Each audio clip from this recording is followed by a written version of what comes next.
तर आपण एक्सरसाइज 2.4 जो आहे त्यातल्या एका प्रॉब्लेमसाठी मी एक छोटासा व्हिडिओ तयार करतोय हा. त्यातला जो 11वा प्रॉब्लेम आहे तर त्याच्यामध्ये प्रॉपर्टी एक ट्रान्सपोर्टची प्रॉपर्टी आहे जी आपण ह्याच्यात घेतलेली नाही बहुतेक.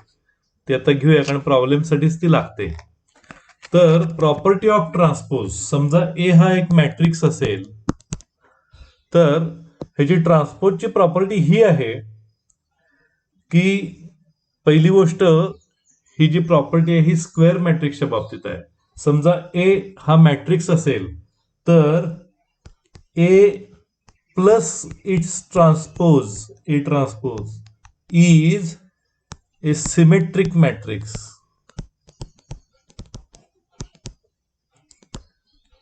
आणि A minus A transpose is skew symmetric matrix. बघा लक्षात आहे का, सिमेट्रिक मॅट्रिक्स आणि स्क्यू सिमेट्रिक मॅट्रिक्स म्हणजे काय की मी तर 2x2 समजायचं घेतलं तर हा डायगोनल असेल तर ह्याच्या सेटचे अपोजिट एलिमेंट्स जे आहेत म्हणजे त्याला म्हणतो आपण ए आय जे आणि ए जे आय, हे जर सेम असतील तर त्याला म्हणायचं सिमेट्रिक मॅट्रिक्स. आणि हे जर अपोजिट असतील म्हणजे a i j is equal to minus a j i, then it is known as skew symmetric matrix. मग कुठल्याही स्क्वेअर मॅट्रिक्सचा 2x2 असेल 3x3 असेल तर त्याच्या जर मी ट्रान्सपोज आणि त्या मॅट्रिक्सची बेरीज केली तर सिमेट्रिक मॅट्रिक्स मिळतो आणि त्या मॅट्रिक्समधून त्याचा ट्रान्सपोज वजा केला तर स्क्यू सिमेट्रिक मॅट्रिक्स मिळतो. मग पहिल्यांदा ही आपण जो रूल म्हणा किंवा प्रॉपर्टी आहे ही चेक करूया. आपल्या मनाला येतो एक मॅट्रिक्स घेऊया आपण ए इक्वल टू 2 3 आणि 4 7 आहे असं समजा. तर याचा ट्रान्सपोज काढून घेऊया आपण. ए ट्रान्सपोज इक्वल टू काय येईल, ट्रान्सपोज म्हणजे interchanging of rose and columns. 2 4 जो रो आहे त्याला मी कॉलम केलं आणि दुसरा 3 7 ला पण मी कॉलम केलं. So this is transpose. मग आता ह्यांचं आपण आधी बेरीज करून बघूया. A plus A transpose equal to काय येईल, 2 3 4 7 प्लस 2 4 3 7. मग इक्वल टू काय येईल बघा, 2 आणि 2 4, त्यानंतर 3 आणि 4 7, परत 4 आणि 3 7 आणि 7 आणि 7 14. मग हा कसला मॅट्रिक्स आहे बघा, हा डायगोनल तुम्ही काढून टाका. मग राहिलेले जे समोरचे एलिमेंट्स आहेत ते सेम आहेत. मग हा कसला मॅट्रिक्स झाला, सिमेट्रिक मॅट्रिक्स. ए अधिक A transpose is always symmetric matrix. आता दुसरं काय सांगितलं आपण, ए वजा ए ट्रान्सपोज करून बघूया. म्हणजे 2 3 4 7 मायनस त्याचा ट्रान्सपोज 2 4 3 7. आता काय होईल बघा, यांची वजा बाकी 2 वजा 2 0, 3 वजा 4 वजा 1, 4 वजा 3 1 आणि 7 वजा 7 0. आता बघा बरं, सो हिअर वी हा डायगोनल झाला आणि हे जे अपोजिट एलिमेंट्स आहेत ते काय आहेत, अपोजिट एलिमेंट्स आर अपोजिट, त्याच्या चिन्हाचा फरक आहे बघा. So this is skew symmetric matrix.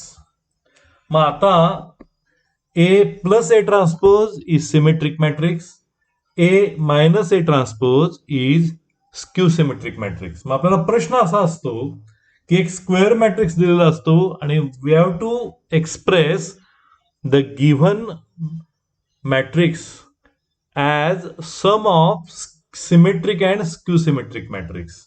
मग त्याच्यासाठी आपल्याकडे हे माहिती आहे, ए प्लस ए ट्रान्सपोज हा असतो सिमेट्रिक आणि ए मायनस ए ट्रान्सपोज हा असतो स्क्यू सिमेट्रिक. आणि आपल्याला सिमेट्रिक आणि स्क्यू सिमेट्रिकच्या बेरजेच्या स्वरूपात दिलेला मॅट्रिक्स जर मांडायचा असेल तर मी आहे असं मांडलं तर ह्याचं उत्तर काय ते बघा, ए प्लस ए ट्रान्सपोज प्लस ए मायनस ए ट्रान्सपोज हे एकमेकांना मायनस प्लस ए ट्रान्सपोज कॅन्सल होतील आणि ह्याचं उत्तर येते 2a. तर ह्याच्याऐवजी आपण काय करूया, हाफ करूया दोन्ही साईडला. मग मी समजा इथं हाफ केलं आणि इथं पण जर मी हाफ केलं तर काय होईल, हे हाफ ए ट्रान्सपोज एकमेकांना कॅन्सल होईल आणि हाफ ए अधिक हाफ ए म्हणजे काय की म्हणजे तुम्हाला दिलेला मॅट्रिक्स हा सिमेट्रिक आणि स्क्यू सिमेट्रिक मॅट्रिक्सची बेरीजच्या स्वरूपात मांडायचा असेल तर given matrix equal to 1/2 a plus A transpose plus 1/2 a minus A transpose. म्हणजे दिलेला matrix a is equal to कसं मांडता येईल आपल्याला 1/2 ए प्लस ए ट्रान्सपोज आणि plus 1/2 a minus A transpose. हा आहे सिमेट्रिक आणि हा आहे स्क्यू सिमेट्रिक.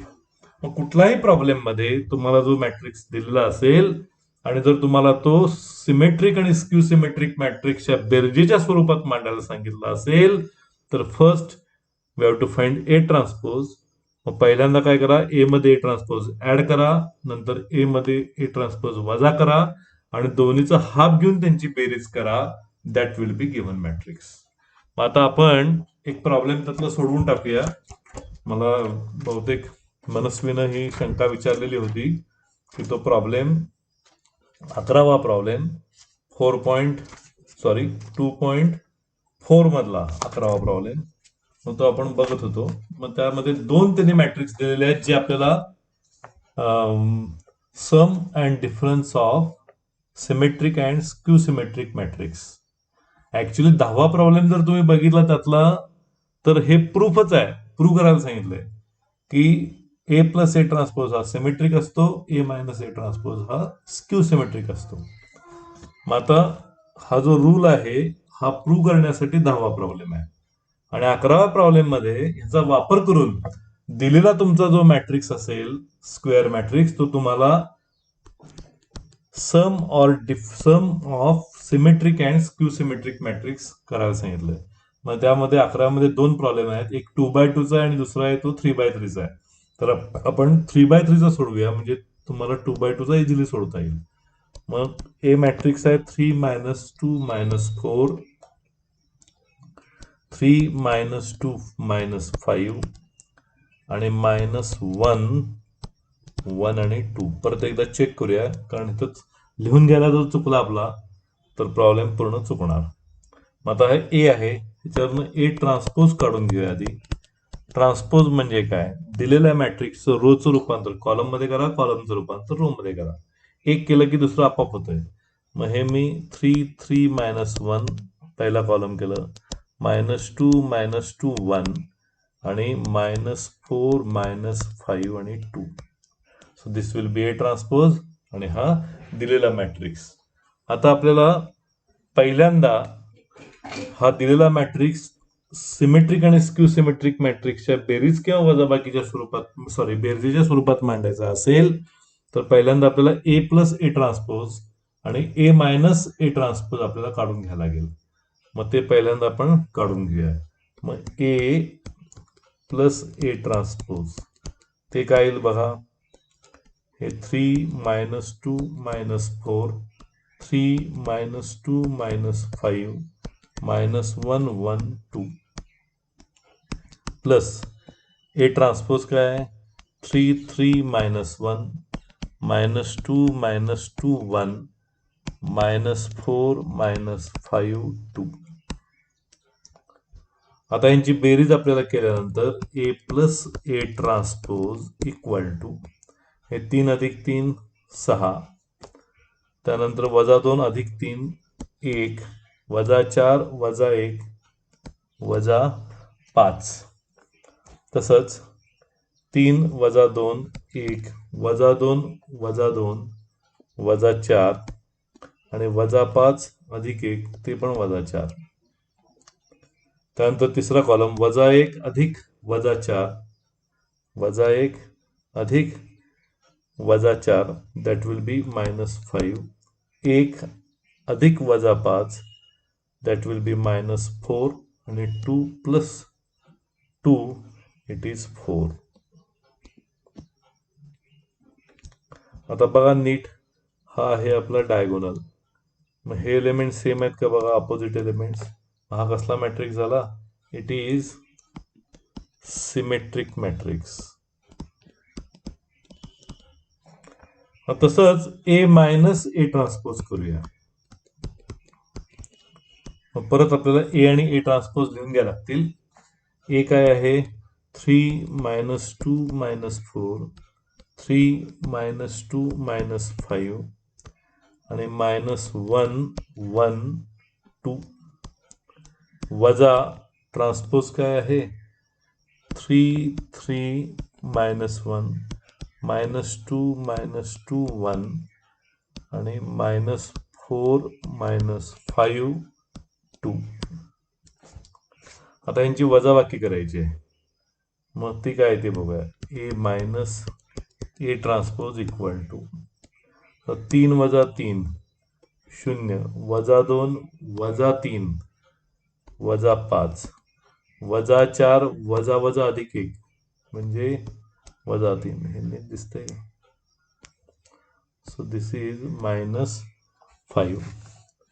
त्यानंतर 3 वजा वजा 2 म्हणजे अधिक 2 किती झाले 5 वजा 2 वजा वजा 2 म्हणजे वजा 2 अधिक 2 0. त्यानंतर वजा 5 वजा 1 ते केल्यानं वजा 6. तर परत वजा 1 वजा वजा 4 अधिक 3 1 वजा वजा 5 6 आणि 2 वजा 2 0. आता बघा बरं हा डायगोनल झाला आणि ह्यांचं फक्त चिन्ह बदल आहे मग हा कसला मॅट्रिक्स झाला स्क्यू सिमेट्रिक. आता आपण दिलेला मॅट्रिक्स ए इक्वल टू मगाशी सांगितलंय कसा मांडू शकतो 1/2 of A plus A transpose आणि plus 1/2 of A minus A transpose.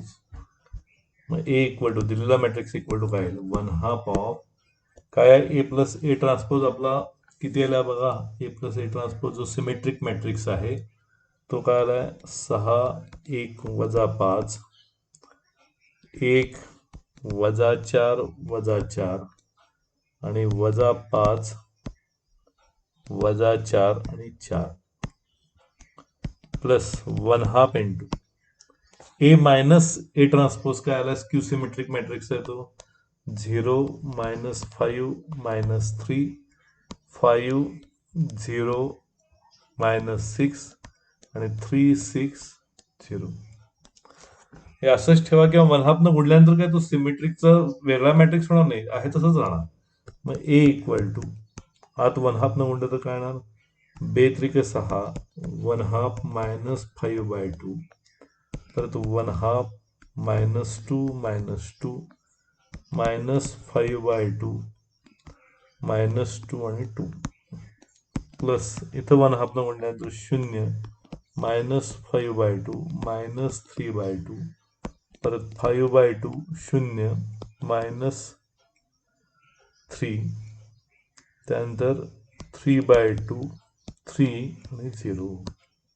बघा हा आहे सिमेट्रिक आणि हा आहे स्क्यू सिमेट्रिक्स. दिलेला मॅट्रिक्स आपण सिमेट्रिक प्लस स्क्यू सिमेट्रिक मॅट्रिक्सच्या टर्ममध्ये आपण कन्व्हर्ट केलेला आहे. असंच आणखीन कुठला प्रॉब्लेम पाहिजे असेल त्यातला ऍक्च्युली गुणाकाराचा आहे ती प्रॉपर्टी आहे गुणाकाराची की ए आणि बी जर दोन मॅट्रिक्स असतील तर ए इंटू बी ब्रॅकेटचा transpose is equal to B transpose into A transpose ही प्रॉपर्टी चेक करायला आपल्याला प्रॉब्लेम येतो सांगितला जातो. ए आणि बी दिले तर त्यांचा गुणाकार करा त्याचा ट्रान्सपोज काढा त्याला म्हणा LHS आणि बीचा ट्रान्सपोज गुणिले ए ट्रान्सपोज करा म्हणजे तो क्रम बदललाय बी आधी आहे मग ए आहे आणि मग तो गुणाकार करा तो RHS आणि LHS equal to RHS same येते का नाही चेक करा. असे आपले पुढचे 12 वगैरे प्रॉब्लेम्स आहेत ते तुम्ही बघा. आणि काय प्रॉब्लेम पाहिजे असेल किंवा पूर्ण व्हिडिओ करून पाहिजे असेल आता हा 11वा प्रॉब्लेम मी परत करणार नाही पण तो पाहिजे असेल तर ते त्याप्रमाणे सांगा. ठीक आहे.